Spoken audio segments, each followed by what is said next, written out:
What one family, welcome back to another unstoppable recap, and I'm jumping right into it. Now, sometimes you get some opportunities in life and you feel like it's going to make your life a little bit better. Life I got change for you, if you leave out of the country and go overseas.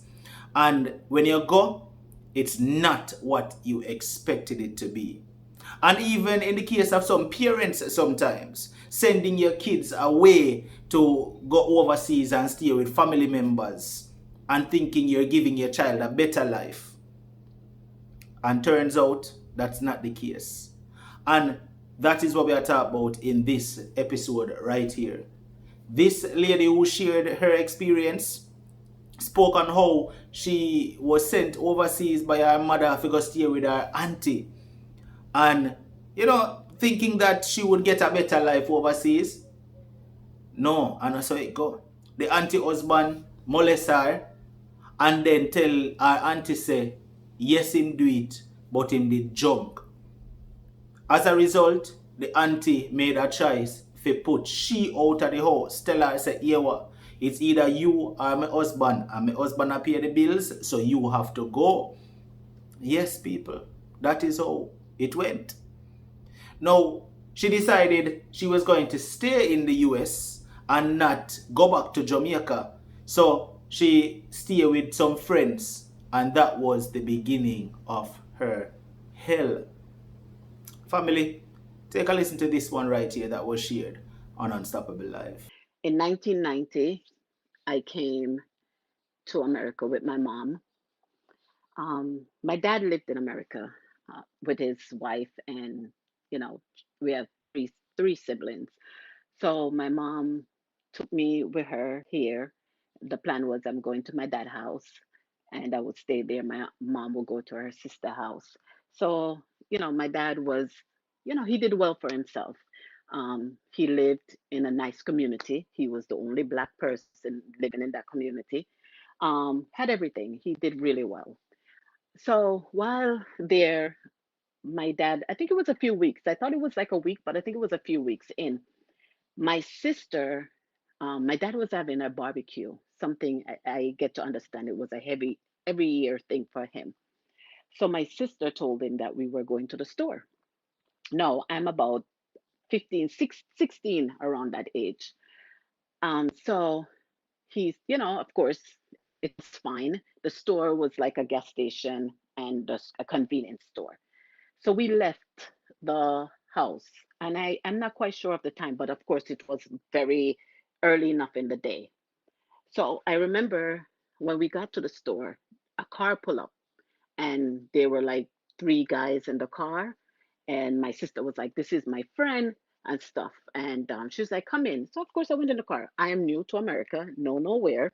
So, I'm trusting my sister. She's American. And I'm following her. I went to the store with her.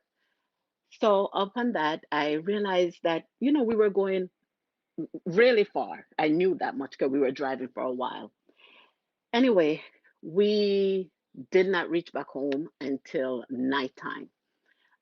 I keep saying to her, "Where are we going? It's dark, dad is going to be upset." I was trying to, talk her, and she was, she seemed like she didn't care. I mean, she was young too, but obviously this is maybe something she had done in the past. I really don't know because we never discussed it. But I know that when we returned, there were a lot of police car at the gate. My dad was out there. My stepmom was there. Of course, they were upset. They were scared, terrified. I can understand that. My dad, when the cops left, they asked us where we were, and my sister, I didn't know. But years later, I remember when we were driving at a place where there were a lot of people on the street, and there was like, what you call it, where they have these parades and stuff. A lot of that was going on. Years later, I realized that it was the West Indian parade that we actually went. So we left from upstate all the way to Brooklyn. I've never been to this parade. My first time in America, but even up to today, I've never visited that parade. So when the cops left, my dad came in. He beat the hell out of me, and he beat my sister. I knew I get the blunt of the beating because my stepmom was looking out for her daughter. My dad would have beat us, I guess, maybe the same way, but because her mother was protecting her, my dad gave me more than for five child. My stepmom was very upset. She said she didn't want me at her house and whatever. I guess my dad tried to talk her in, to say, hey, such and such, whatever the story he was trying to give her, it wasn't flying with her. So she told my dad she don't want me there because I am the reason why our daughter went away and she could have lost her life and all the other unnecessary stuff. Anyway, I remember my dad bringing me down to my aunt's house. My mom at the time were doing a little job, a little living job. So, when my mom got the phone call and stuff, my dad had left me with my aunt. We did Unstoppable. I forgot to tell you that part. We did go back to Jamaica, but I ended up coming back to America, and I realized later that coming back to America was because my aunt wanted someone to watch her kid. Now, let me go back to my aunt's story. So, went to Jamaica, came back. My aunt convinced my mom to send me back up, and she was going to send me to school here, and all of that promise she made to my mom. What happened with my mom and her sister? When my aunt came here, my mom eventually took her child, and my mom raised her child, because he wasn't being treated well with his father. So my mom took him. She asked my mom, and my mom took him. And my mom took great care of him. She took care of him as if he was her own child. And she even protected him even more than she did with us because it was our sister's child. Now, when she made, all that promise to my mom believed, So my mom sent me back up. But at that time, my aunt had a child. She had her bigger son, which was younger than I, and she had a middle son, and then she had this little young little child. So I know after coming up, I'm constantly trying to say, when am I going to school? When am I going to school? Back in them time, that even though I'm on a visa, you can't go to school because things not so strict. But there was no interest of me going to school. So I was just there in the house cleaning up when she gonna work, her husband gonna work, me sleep in the living room, me help out with the two little kids, them and stuff. My cousin, my go to school. So I realized later on that I was just brought here to be a helper.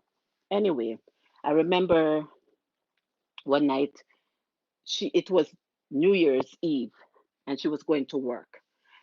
So she wanted to celebrate before she left for work. So she opened champagne, drink, and give me a little bit and her husband, and celebrating the New Year's because she had to go, so she did it early.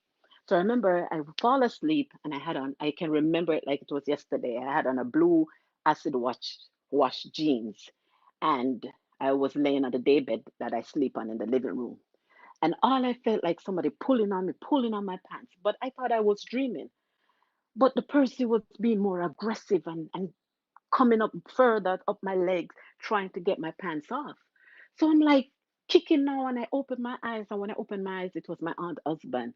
So I'm like terrified, fighting, and screaming and crying because I'm scared. Now my cousin, her son, went out with his friends, and he had a cousin that lived in the house, and she had gone out also. She was older, so she had gone out. So it was just me, him, and the two younger kids. My aunt already gone to work.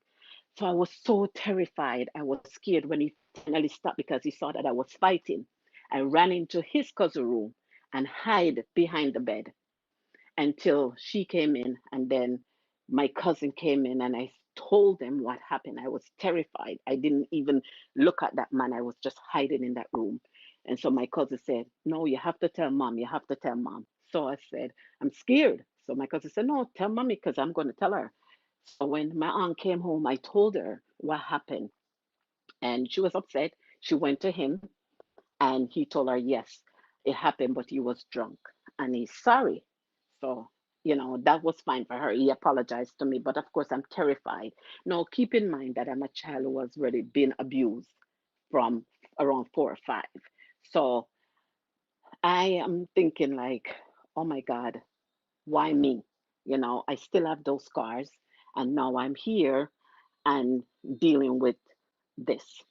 So while I'm there, my mom is in Jamaica, they must say nothing to my mom. Only thing she said that she came like about a week later, and she said, you have to go home. So I said, why? So she said, well, you can't stay here. It's either you or my husband, and he's paying the bill. So you have to go home. So she pack up, tell me to pack up my stuff. I did pack up my stuff. Mind you, I now had some friends across the street. They're Jamaicans, but they've been here for a little while, and one of them was American. So, I told them what happened and stuff, and they were upset. The mom, she knew about it, and they were upset. So I said, okay, I pack up my things, them now, and I'm like a suitcase. And she, the night when she left, she said to me, tomorrow they'll leave. And she said, she called her husband name and said, he's going to give you $20 for the cab, and the cab will carry you to the airport. No, she has sent me go back to Jamaica. She has sent me with $20 for the cab, and that's it, back to my mother. So when my friends them across the street know what was going on, cause my run go across the street and me I telling them, say, no, don't go to Jamaica, don't go, bring your suitcase over here, don't go in no cab. Oh, she fi send you, by yourself. And so Mr. Okay. I take up myself, my poor mom there in Jamaica expected me to come down. So I take up myself because there was just something in me just felt like, you know, it I wasn't to go back home. So I left I took my suitcase over the neighbor them house, and my daddy I bounced it. So I guess my aunt think me the gone down. And when she called, I guess my mom then realized say I didn't go down. So she don't really know where I'm at this point. So I went with my over by my friend house. I slept when their mom went to work. I would hide in their room and sleep. And after a while, I couldn't because the mom was like wondering why I was there so late and I wasn't going over. So the other friend who was American who lived in a group home said to me, give me a suitcase. I'm going to hide it in the group home. So she hid it in the group home. And another friend that I, had said to me, I'm going to take you to this place. I have a friend and you probably can stay there. I'm going to ask him, but it's a male. No, I'm terrified because now my aunt husband tried for rape me. And she said, listen, he's a good man, and I wouldn't care to nobody that would hurt you. But this time, me not have no choice because me sleep on people floor. Me not know, me not have nobody in America. My dad is there, but at this time, because of his wife, it's like he just abandoned me. So I'm just there by myself. Mind you, my dad have building, my dad have mansion living to, and I am to the mercy of the world at 17. I thought my father was every. Now that I'm thinking about it, my father was my pride and joy because living in Jamaica, my dad gave us everything. He took care of me and my brother. So to have the person that you trusted to protect you just carry and just leave you to the mercy of the world, that was very difficult for me. Even going through that, thinking about how my dad was living and knowing that I couldn't even find food and living on the street. So I went with her to the man. She introduced me to the man. This man had a one room with a single bed, with a chair and a little 13-inch TV. This man said to me, listen, don't be afraid. Your friend tell me what happened to you. I am not that person. I have sister. Listen, my little bed, that's what I have right now. May I go through some things. Sleep on the bed, me sit down on the chair. That man give me twin bed to sleep on. Him sit down on the chair and put him foot on the bed. And that man have me there for about 2 weeks. Then he came to me and said, I'm going to Canada. You can stay here. I'm not sure when I'm going to come back over, but I pay for the room for a month. Okay, so you can stay here. I eat for people who live in America who know what beefaroni is. Breakfast, lunch, and dinner beefaroni. So I was there, me on the papers now, my visa, nothing. I'm just a kid. I try to figure out what gonna happen to me. What make I go? What my life is going to be. And my friend came one day and she said, I go up on the road. So, I go up on the road because I have nothing else to do. Me just go up on the road with my friend and if them I go to the store, just wherever them I go, I'ma come back, I'ma sleep, eat my beefaroni and that's it. Then they give me a little money, like a $5 or something like that. I may try to stretch it for a beefaroni may eat. So she went to this place and I remember it because it was a lot of drug dealer. there.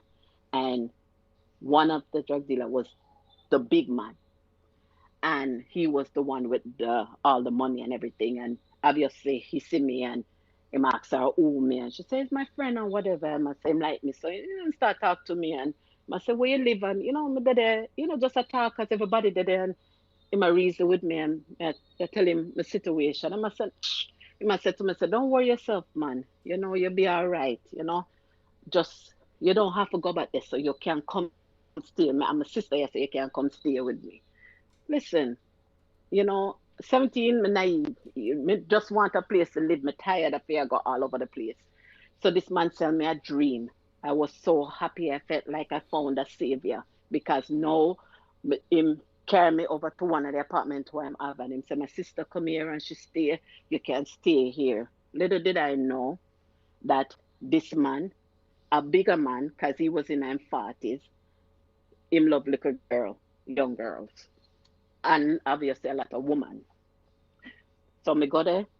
Him said to me, him buy me clothes, cause me never have no clothes but the clothes for my back. Him buy me clothes. Him said to me, give me money. I said, go buy stuff. Him tell him sister to carry me, to buy stuff.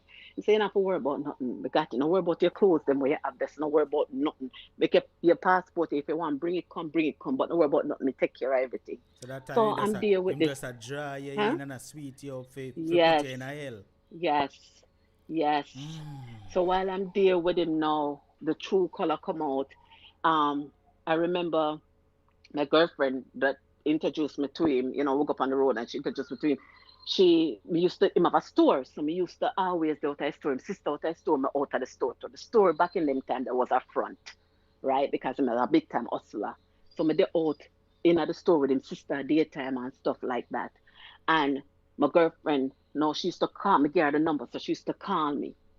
And every time she call me and she says she'll come, him always, like this happened like about 5, 6 times. Always I send me downstairs. I me said to him, say, what's your name? I come, say she'll come see me. We must say, what time she'll come and whatever. Him always send me the, cause there's a basement to open up, cause this him have him all in stash and everything where him do. Him have hide up down there. And him have all a look at thing, cause I'm tell him, I'm a big man. So him always I say, go downstairs, go find it to me, and he would lock it, 'cause it lock from upstairs. Would lock it. And me always knock and I could hear my girlfriend upstairs and I say, so where she gone? And I said, she gone at the store. And I said to myself, say, the first time it happened to me, I said to myself, say, when him let me up, I say, me hear what she name upstairs and asking me and you tell her say, I gone at the store. And I said, watch your mouth now who you talk to. That's the first time I start get a lick. And me I say, excuse me, come, then me fresh. So me I say, excuse me, but you send me down a bit or you lock me down the way you lock me downstairs for. And me here, me tell us what she name there come and yes, me get the lick in my face. That's the beginning. I said, oh my God, I'm frightened. I said, what the hell is this now? So anyway, I'm dead here. So No, that no, was that no, nothing else. No, took was forgotten. that a Got one to. time thing, or that was something that No, happened that's the several times? beginning. That's the beginning. After that, no, my dad, him say him sorry. Him sister, I come and I say, him not mean it, man. I saw him get ignorant, him stammer, and him illiterate.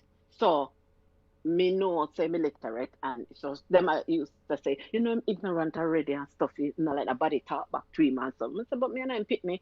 So anyway, they must not pay on mine. So I'm still dead. Me notice it now come a little bit, me young and me fresh. So if me and him a walk on the street and if him always have me a walk up front. So if somebody say hello to me, me go upstairs, me get my ass whipped. I remember one time I walk. I got so sick being with him because I was so afraid every day because I wonder if me gonna get beaten today. What me gonna do? I gonna cause me to get licked today. I mean, I'm not do nothing. Just by just somebody say hello to me. If him say something to me, I answer back. Me I get beaten. So I remember this day and I never forget it where him a walk, him there behind me. And remember now, me start get sick because me I live in a fear because me don't know which day me I get beaten from which day me not get beaten. So me stop eat. So the only thing me I do is drink. So me I get skinnier and skinnier. So as me I walk in front of him, this guy say, "Hi, pretty girl," and stuff. So him I say, "Boy, you can't talk." So me just like shake my head and stuff. That man had in a ponytail. That man said, yeah, that you do. That you do. Man, I call to you, shake your head. That shake your head. Somebody said, what me I do? Me not do nothing. Me not answer. Him just grab me by the ponytail and fling me over a car on the other side of the car. And one man run come and say, what you do, man? Come on, big man. You can't do that to the little girl, man. Leave her, man. I say, yo. So, and a lot of people afraid of him because, let me tell you, him are the big deal. So the man I said, come on, man, you can't do that, man. You have daughter, And anyway, I go upstairs, because I ball, and I dead there. I said, God, I don't know what I do. Me come like me left out of one situation. I'm in a worse situation. I don't know where to turn. I'm not what else to turn to. I just dead there. Again, him sister, them I said, just don't say nothing. Just act like when you walk, just hold it head straight. I said, but me, I want me head straight. Me, what more can I do? It's like this man I take step on me. It's like me, I'm punching bag. So one day, I may live through that, I may go through, I may try find, may try say, what me can do for escape this, may try figure out my way now, come I say, I have to left out of this guy, this man I go kill me. So I remember him send me go to the store and me tell him, I'm so depressed, me take the train. And me just ride the train and go. I mean, I go in a store when send me, cause me try find a way. Me know send me gonna get my ass kicked. When I go back there, me know me gonna get beaten, but me feel like me I lose my mind. So me have to go. Me just step on the train and ride the train. Me finally reach back in the afternoon, my evening part, like about 4 something. And when him see me in a store, him have glass. Back in the day, everybody put glass on them wall. And when me dead there, him sister said to me, say, I waited there, my God, my cousin a go on bad. Jesus, peace. Me don't know what I'm gonna do to you. Me I said, listen, anything if you want, kill me. Because at the time, me don't know. There's nothing me can do. All me feel is, he might come from outside and me there, my back to the glass and me see him. And, me think say, me that I say, where I come from or something. Only thing me feel is a kick. Him kick me right in the glass. Me I tell you. Ah, kick me right into the glass. So, I remember when I got that kick, everything for me changed at that moment. I know that I was so frightened that I started to fight him. This is my first time ever hitting back. So I'm fighting, and everybody run out and a wall on me and a wall on pan him. So I remember I had the key for the apartment. It wasn't far from where the store was. So I ran out and I went to the apartment. I remember he had a 45 Glock. And I took it up because I know he was coming for me. And when he opened the door, I had the gun in my hand. And I said, if you ever, ever put your hand on me again, I'm going to kill you. I said, I will kill you as God as my witness because I have nothing to live for. I'm going to kill you. And he was like, I'm sorry, I'm sorry. And of course, I'm try to plead him way out of it and stuff. And sister come in and, she said, Lisa, put on the gun. Sorry. She said, put on the gun. And, I'm there. And I said, I was so tired.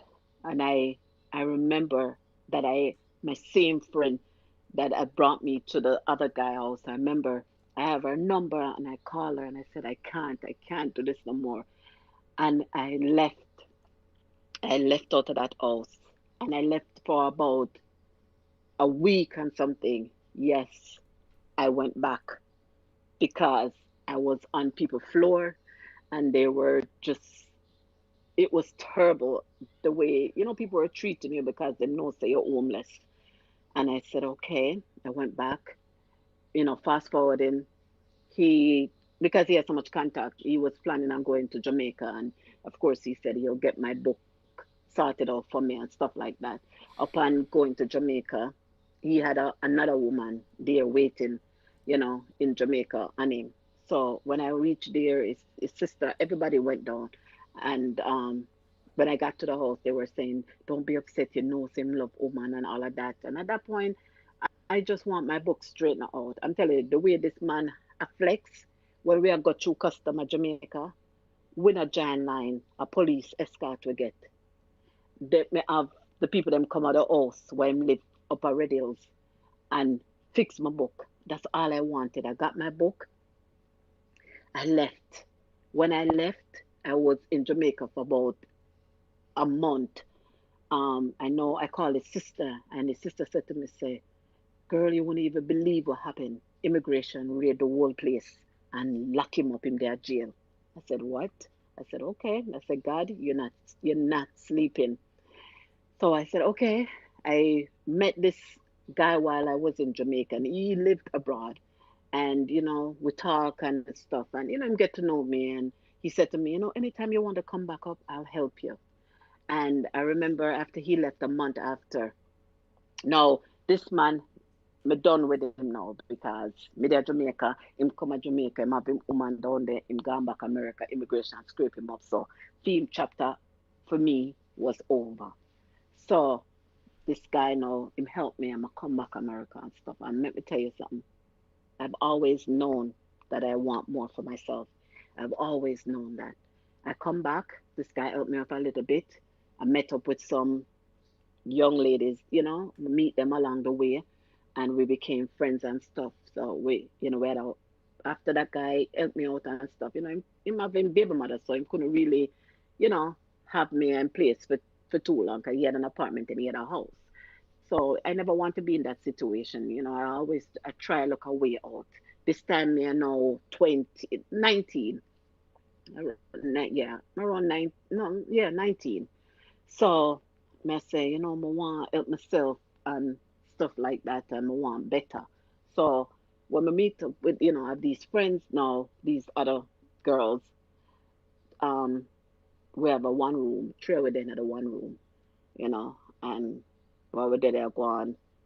I remember one day we go to the store, never know, say, them have a habit because I know everywhere they go and go because I'm an indoor person. I like to stay in and stuff like that. I always have read things and I try to figure my way. 'Cause remember, me not have my GED, me not high school diploma, me not have nothing. I just there in the mercy of the world. So I remember I went to the supermarket with them and she said to me, say, hold my bag for me. And so why she had pay for something. So I hold her bag and me they over on the other side of the cashier and we hold her bag. We will go out through the door now. Come I try to get her bag, but my sister she not take it. But me not pay that on mine. So the security come up and say, um, let me see your bag. So I said, it's not my bag. It's her bag. So I said, what with the bag? So I said, it's not my bag, it's her bag. So by the time I said so, I said, she said, give me it. By the time she said that, she and the next girl run out of the store. And I said, what? So when looking at the bag, thief stuff I'm putting at the bag. So now them lock me up.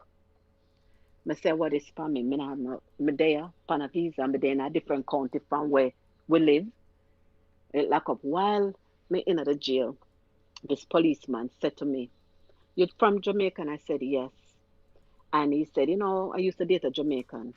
And he said, the judge will come in very hard, especially when you don't live in another county. But me never talk to him. And I said, really? I have asthma. So my asthma kick in and me hungry, me afraid, me don't know what happened to me. First me I go to jail. I say, all right.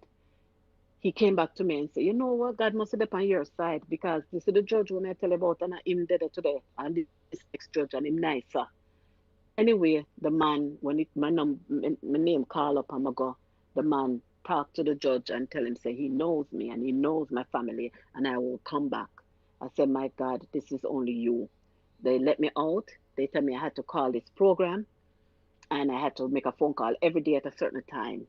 After completing that, I went back to court and they dismissed it and he said they will seal my case and they sealed that case. Now, I remember after me get locked up, I'm a go house, cause them not call a body for me. I was talking to this guy, nobody not call him to tell him say me there jail or nothing. When I went to the house after I got released, them then at the house like it was nothing. I didn't live, so I forgot that.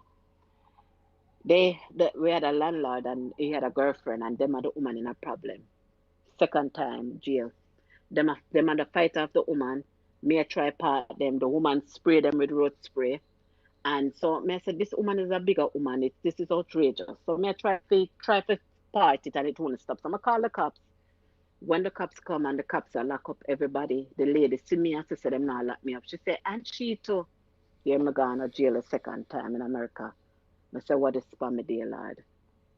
Actually, it wasn't my second time. This was my third time because when I was dealing with that man, they came into the store and they locked up everyone. I wasn't in the back at this time. I was in the front.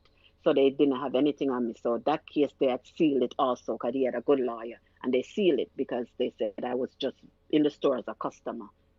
This is my third time being locked up. I said, my life is done. What is this? I'm so sad. I felt Wow. like everything was crushing in on me. Mm. But I still had dreams for myself. Later on, I started in somebody 21, may I do get a little work now, may I take care of elderly, may I clean people house, may I babysit, may I do my little thing, may I have my little room, you know, meet up on an ex or me that talk to, been with him one time, got pregnant, had my daughter. I got too stressed, God, this man abandoned me. And me, I said, my God, I'm pregnant, this man abandoned me. I find Christ. I go to church now with my belly. Um, Depressed. And this man saw me and he said to me, why you look so depressed? And I said, because I'm depressed. And him there, and I said, talk to my man. And that man up to the day I can say, jump into him. He has taken the responsibility of helping me with my daughter. And up to the day, he's the only man my daughter called daddy. This Awesome. man is a very good friend of mine. But I still had, and this is where my life changed. I still had dreams for myself. I want to educate myself. I want more. So, guys, you ready for this? Alright, so when you hear what she say a while ago, which part I cut it, no need to get ready for this. That simply means that the story never ends. She was getting into a whole other saga. If you want to listen to what she shared after I cut it, click the link in the description. It will take you on over to Unstoppable Live where you can listen to the entire program. And when you go over there, make sure to hit that subscribe button, turn on all notifications. So once we go live, you will be there to participate in the live stream, call in, give your opinions on whatever topics we're discussing at the time. Remember to hit the subscribe button right here up on the recap channel as well, so that once we upload another recap, you will not miss it. Watch out, man. Until the next Unstoppable recap, stay strong, stay motivated, but most of all, remain unstoppable. Unstoppable.